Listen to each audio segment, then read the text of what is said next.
সংবাদ সবাইকে স্বাগত জানাচ্ছি। আমি ফিরোজ তোহা। শুরুতেই সংবাদ শিরোনাম জানিয়ে দেব এই মুহূর্তে হাতে পাওয়া সর্বশেষ গুরুত্বপূর্ণ আপডেট বাংলা সংবাদ। শুরুতেই থাকছে স্বরাষ্ট্র মন্ত্রণালয় ঘেরাওয়ের হুঁশিয়ারি গণ অধিকার পরিষদের মুখপাত্র ফারুক হাসানের উপর হামলাকারীদের 24 ঘন্টার মধ্যে গ্রেপ্তারের আলটিমেটাম দিয়েছে গণ অধিকার পরিষদ। 24 ঘন্টার মধ্যে গ্রেপ্তার না করলে স্বরাষ্ট্র মন্ত্রণালয় ঘেরাওয়ের হুঁশিয়ারি দিয়েছে দলটি। এবারে জানাবো সৌদি রাষ্ট্রদূতের অভিযোগ, কয়েকবার চেষ্টা করেও বাংলাদেশে বিনিয়োগের অনুমতি পায়নি আরামকো। বিশ্বের সর্ববৃহৎ তেল কোম্পানি আরামকো কয়েকবার বাংলাদেশে বিনিয়োগের চেষ্টা করেছিল, কিন্তু সেসব চেষ্টায় তাদের স্বাগত জানানো হয়নি বলে অভিযোগ করেছেন বাংলাদেশে নিযুক্ত সৌদি রাষ্ট্রদূত ইসা বিন ইউসুফ আল দুহাইলান।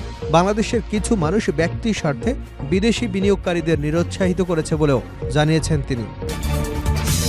জানাবো বেতন বৃদ্ধির দাবিতে গাজীপুরে পোশাক শ্রমিকদের বিক্ষোভ। বেতন বৃদ্ধির দাবিতে গাজীপুরের কাশিমপুর জেরানি এলাকায় বিক্ষোভ করেছেন আইরিশ ফ্যাশনের শ্রমিকরা। তারা আন্দোলনে যোগ দিতে আশপাশের কারখানার গেটে গিয়ে স্লোগান দিয়ে আহ্বান জানায়। এর জেরে বেশ কয়েকটি কারখানায় রবিবার ছুটি ঘোষণা করে কর্তৃপক্ষ। এদিকে মুন্সিগঞ্জে নিষিদ্ধ ছাত্রলীগের সঙ্গে ছাত্রদলের সংঘর্ষ, আহত 10। মুন্সিগঞ্জ পলিটেকনিক্যাল ইনস্টিটিউটে ছাত্রদলের সঙ্গে নিষিদ্ধ সংগঠন ছাত্রলীগ কর্মীদের মধ্যে সংঘর্ষ হয়েছে।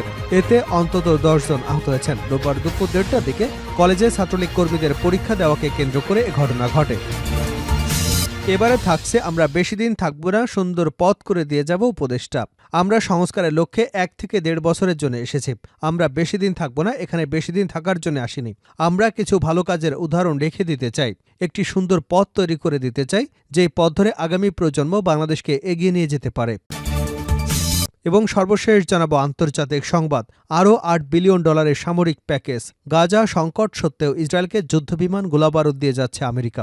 গাজায় ইসরায়েলি যুদ্ধ অপরাধের ব্যাপারে আন্তর্জাতিক উদ্বেগ উপেক্ষা করেই দখলদার দেশটির কাছে আরও $8 বিলিয়ন অস্ত্র বিক্রি করছে আমেরিকা। জো বাইডেন প্রশাসন সম্প্রতি এ সংক্রান্ত প্রস্তাব সম্পর্কে মার্কিন কংগ্রেসকে অবহিত করেছে। এতক্ষণ শিরোনাম শুনছিলেন, এবার বিস্তারিত। প্রিয় দর্শক, আপনি যদি এই চ্যানেলে নতুন হয়ে থাকেন, ভিডিওটি দেখতে দেখতে চ্যানেলটি সাবস্ক্রাইব করে আমাদের সঙ্গে থাকুন। আর এই ভিডিও সম্পর্কে আপনি আপনার মূল্যবান মতামতটি কমেন্ট বক্সে জানিয়ে দিন। আর হ্যাঁ প্রিয় দর্শক, জানিয়ে দিন ভিডিওটি কোথা থেকে দেখছেন। স্বরাষ্ট্র মন্ত্রণালয় ঘেরাওয়ের হুঁশিয়ারি গণ অধিকার পরিষদের মুখপাত্র ফারুক হাসানের উপর হামলাকারীদের 24 ঘন্টার মধ্যে গ্রেপ্তারের আলটিমেটাম দিয়েছে গণ অধিকার পরিষদ। 24 ঘন্টার মধ্যে গ্রেপ্তার না করলে স্বরাষ্ট্র মন্ত্রণালয় ঘেরাওয়ের হুঁশিয়ারি দিয়েছে দলটি।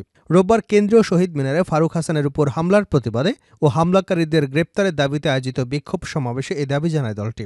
বিক্ষোভ শেষে গণ অধিকার পরিষদের সভাপতি নুরুল হক নূরের নেতৃত্বে একটি মিছিল শাহবাগ থানার দিকে যায়। সমাবেশে নূর বলেন, আগামী 24 ঘন্টার মধ্যে হামলাকারীদের যদি গ্রেপ্তার করা না হয় তবে আমাদের নেতাকর্মীরা ব্যবস্থা নেবে। বারবার সার্জিসে নাম আসছে এ হামলা নেপথ্যে। আশা করি সে তার অবস্থান ক্লিয়ার করবে। এ হামলার পেছনে বিদেশি ষড়যন্ত্র থাকতে পারে। একই দাবি জানানোর পাশাপাশি দলটির সাধারণ সম্পাদক রাশেদ খান সমাবেশে আওয়ামী লীগকে নিষিদ্ধ করবারও দাবি জানিয়েছেন। এ সময় তিনি উপদেষ্টা পরিষদের সমালোচনা করে বলেন, প্রধান উপদেষ্টাকে বলতে চাই, যেসব উপদেষ্টা জনগণের পালস বোঝে না তাদের বাদ দিয়ে নতুন উপদেষ্টা নিয়োগ করুন। ফারুকের উপর হামলাকারীদের 24 ঘন্টার মধ্যে গ্রেপ্তার করা না হলে স্বরাষ্ট্র উপদেষ্টাকে ঘেরাও করব, তার অপসারণে আন্দোলন করব। সৌদি রাষ্ট্রদূতের অভিযোগ, কয়েকবার চেষ্টা করেও বাংলাদেশের বিনিয়োগের অনুমতি পায়নি আরামকো। বিশ্বের সর্ববৃহৎ তেল কোম্পানি আরামকো কয়েকবার বাংলাদেশে বিনিয়োগের চেষ্টা করেছিল, কিন্তু সেসব চেষ্টায় তাদের স্বাগত জানানো হয়নি বলে অভিযোগ করেছেন বাংলাদেশে নিযুক্ত সৌদি রাষ্ট্রদূত ইসা বিন ইউসুফ আল দুহাইলান। বাংলাদেশের কিছু মানুষ ব্যক্তি স্বার্থে বিদেশি বিনিয়োগকারীদের নিরুৎসাহিত করে বলেও জানান তিনি। পররাষ্ট্র মন্ত্রণালয় রোববার দুপুরে দুই দেশের মধ্যকার অর্থনৈতিক সম্পর্ক নিয়ে আয়োজিত অনুষ্ঠানে এসব কথা বলেন সৌদি রাষ্ট্রদূত। অনুষ্ঠানে সৌদি রাষ্ট্রদূত বলেন, বাংলাদেশে কিছু মানুষ ব্যক্তি স্বার্থে বিদেশি বিনিয়োগকারীদের নিরুৎসাহিত করে। এই সংকট কাটাতে বাংলাদেশে বিনিয়োগ বাড়াবে সৌদি আরব। দুদেশের মধ্যকার সম্পর্ক শুধু জনশক্তি রপ্তানিতে সীমাবদ্ধ থাকতে পারে না। অনুষ্ঠানে অর্থ উপদেষ্টা ড সালেউদ্দিন আহমেদ বলেন, সৌদি আরবের তেল কোম্পানি আরামকোর মতো দক্ষিণ কোরিয়ার স্যামসাংকেও বিমানবন্দর থেকে তাড়িয়ে দিয়েছিল গত সরকার। বাণিজ্য বাড়ানোর কাজটা সরকারের একার নয়। সরকার পরিবেশ তৈরি করবে, প্রাইভেট সেক্টর সেটার সুবিধা নিয়ে বাণিজ্য বাড়াবে। বাংলাদেশে বিদেশি বিনিয়োগ বান্ধব পরিবেশ নেই, এমন কথা স্বীকার করে পররাষ্ট্র উপদেষ্টা তৌহিদ হোসেন বলেন, এতদিন বিনিয়োগ বান্ধব পরিবেশের কথা যতটা বলা হতো ততটা ছিল না, কিন্তু অন্তর্বর্তী সরকার বিদেশি বিনিয়োগকারীদের সঠিক পরিবেশ দিতে বদ্ধপরিকর। অনুষ্ঠানে পররাষ্ট্র উপদেষ্টা তৌহিদ হোসেন বাংলাদেশে বিনিয়োগ বাড়াতে সৌদি আরবের প্রতি আহ্বান জানিয়েছেন। বেতন বৃদ্ধির দাবিতে গাজীপুরে পোশাক শ্রমিকদের বিক্ষোভ। বেতন বৃদ্ধির দাবিতে গাজীপুরের কাশিমপুর জিরানী এলাকায় বিক্ষোভ করেছেন আইরিশ ফ্যাশনের শ্রমিকরা। তারা আন্দোলনে যোগ দিতে আশপাশের কারখানার গেটে গিয়ে স্লোগান দিয়ে আহ্বান জানান। এর জেরে বেশ কয়েকটি কারখানায় রবিবার ছুটি ঘোষণা করে কর্তৃপক্ষ। শিল্প পুলিশ স্থানীয়ভাবে জানা গেছে, সরকার ঘোষিত বার্ষিক বেতন বৃদ্ধির ক্ষেত্রে বলা হয়েছে চাকুরির মেয়াদ 1 বছর পূর্ণ হলে তবেই একজন শ্রমিকের বেতন 90 ভাগ বৃদ্ধি পাবে। কিন্তু জিরানী এলাকার আইরিশ ফ্যাশন লিমিটেডের শ্রমিকরা নতুন পুরাতন সবার বেতন বৃদ্ধির দাবিতে রবিবার সকাল থেকেই কাজে যোগ না দিয়ে বিক্ষোভ শুরু করে। এক পর্যায়ে তারা আশপাশের সব কারখানার সামনে গিয়ে বিক্ষোভ করে এবং শ্রমিকদের তাদের সাথে আন্দোলনে যোগ দেবার আহ্বান জানায়। বাধ্য হয়ে নিরাপত্তার কথা বিবেচনা করে ওইসব কারখানায় ছুটি ঘোষণা করে কর্তৃপক্ষ। আইরিশ ফ্যাশন লিমিটেড কারখানার অপারেটর শফিউল ইসলাম বলেন, যাদের চাকুরি 1 বছর বা বেশি তারাও শ্রমিক, আবার যাদের চাকরির বয়স 7 থেকে 8 মাস হয়েছে তারাও শ্রমিক। পুরাতনদের বেতন বৃদ্ধি হলে নতুনদের বেতন কেন বৃদ্ধি হবে না? একই দাবি জানিয়ে সুইং বিভাগের শ্রমিক নাজমা বলেন, নতুন পুরাতন সবার বেতন বৃদ্ধি করতে হবে, তা না হলে আন্দোলন চালিয়ে যাব। মুন্সিগঞ্জে নিষিদ্ধ ছাত্রলীগের সঙ্গে ছাত্রদলের সংঘর্ষ, আহত 10।